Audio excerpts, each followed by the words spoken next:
میرے خیال سے شہر کے باہر جو لوگ ہیں وہ فصلوں پہ زمیندار کے حساب سے وہ ان کا سلسلہ چل رہا ہے، ان کی کوئی اس طرح کی رکاوٹ نہیں آئے گی. دکانیں تو شہر کی بند ہوئی ہے، ڈیلی ویجرز جو ہے وہ یہاں پہ مارے جا رہے ہیں.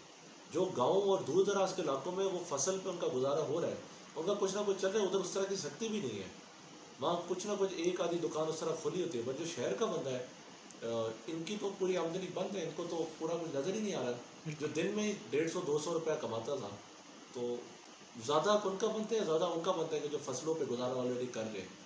تو جہاں مجھے غریب بندہ نظر، کیونکہ سیدھی سی بات ہے اللہ کو جواب دینا ہے، یہ ذاتی خیرات ہم کر رہے ہیں، ہم نے قبول بھی کروانی ہے. یہ اللہ کرے یہ قبول ہو. کیونکہ پہلی بات تو یہ آ رہی، کافی لوگ کہتے ہیں کہ نیوز اور میڈیا میں آپ کا آ جاتا ہے تو وہ مناسب نہیں ہے. جیکواد میں پی ٹی آئی رہنما مولا بخش سنگرو نے آزاد میڈیا سے بات کرتے ہوئے کہا کہ افسوس ہے ریلیف دینے کے حوالے سے حکومت کی جانب سے ابھی تک کوئی اقدامات نہیں اٹھائی گئیں.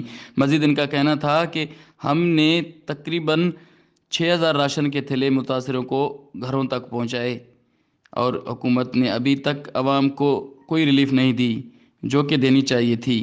ہم اپنی جیب سے جو ہو سکے کر رہے ہیں اور کوشش ہے کہ جن کو اشد ضرورت ہے، جو حقدار ہیں، ان تک صحیح معنوں میں رسائی ہو. سیکورٹی کے حوالے سے جیسے کہ 144 نافذ ہے تو عوام کو چاہیے کہ اس پر عمل کریں، آپس میں ڈسٹینس رکھیں، نہ کہ چپک کر کھڑے ہوں ورنہ پولیس تو حرکت میں آئے گی.